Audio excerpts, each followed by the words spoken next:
Hello friends, मैं आज आप लोगों के साथ जॉब के बारे में कुछ बातें शेयर करना चाहता हूँ।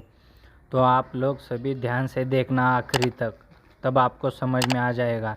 हम जॉब करते हैं प्राइवेट, और जो हम जॉब करते हैं उसमें जो टाइम रहता है वो 8 घंटा या 10 घंटे का रहता है, और सैलरी भी हमें मिनिमम 40,000 तक मिल सकती है। तो हम ये बात जानना चाहेंगे कि ये सैलरी का डिवाइडेशन कैसे होता है। जैसे कि हम जॉब करते तो हम बाइक ख़रीद लेते हैं, जो हम पूरी पेमेंट नहीं कर पाते तो ईएमआई पे ख़रीद लेते हैं। तो ईएमआई का खर्चा 3,500 रुपये, और मंथ का पेट्रोल जो जाता है वो 4,500 रुपये। उसके बाद में हमारी शादी भी हो जाती है, तब भी का खर्चा 9,000 हो जाता है। और बाद में जैसे जैसे हम आगे लाइफ बढ़ते हैं तो हमारा खर्चा भी बढ़ जाता है। तो उसमें क्या होता है कि शादी में हमारे बीवी आ गई, बच्चा आ गए, जो हमारा रसोई का खर्चा सब होता है। और जब हम शहर में जॉब करने के लिए जाते हैं तो हम घर भी रेंट पे ले लेते हैं, तो रेंट का भी खर्चा कम से कम 9,000 रुपये आ जाता है। और जो सब मिला के 9,000 तक आ जाता है घर का रेंट का खर्चा।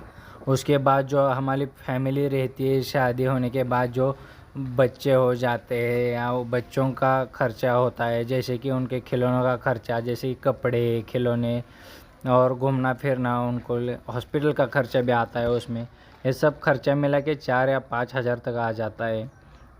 ऐसे ही हम फैमिली में खर्चा करना ही पड़ता है दोस्तों।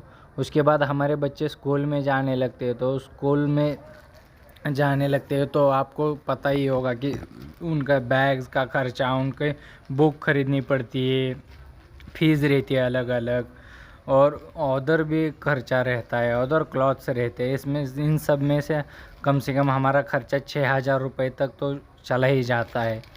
और उसके बाद हमारी फैमिली भी आती है दोस्तों। जैसे कि हम बाहर सिटी में जॉब करते हैं तो हमारे जॉब करते टाइम हमारी फैमिली गांव में रहती है। जैसे कि हमारे पेरेंट्स, माँ बाप, भाई बहन, उनको भी खर्चा भेजना पड़ता है महीने का। तो उनको भी कम से कम 4 या 5,000 रुपये खर्चा भेजना ही पड़ता है दोस्तों। तो आप सोच लीजिए कि इन सब में जब खर्चा चला, हमारे जैसे कि 40,000 की सैलरी है, वो सब खर्च हो जाती है, और उसमें आखिर में बचते हैं सिर्फ 0 रुपीज़ दोस्तों। तो आप लोग ही बता सकते हैं कि हम लोगों को कैसी लाइफ जीनी है, वो आप लोगों के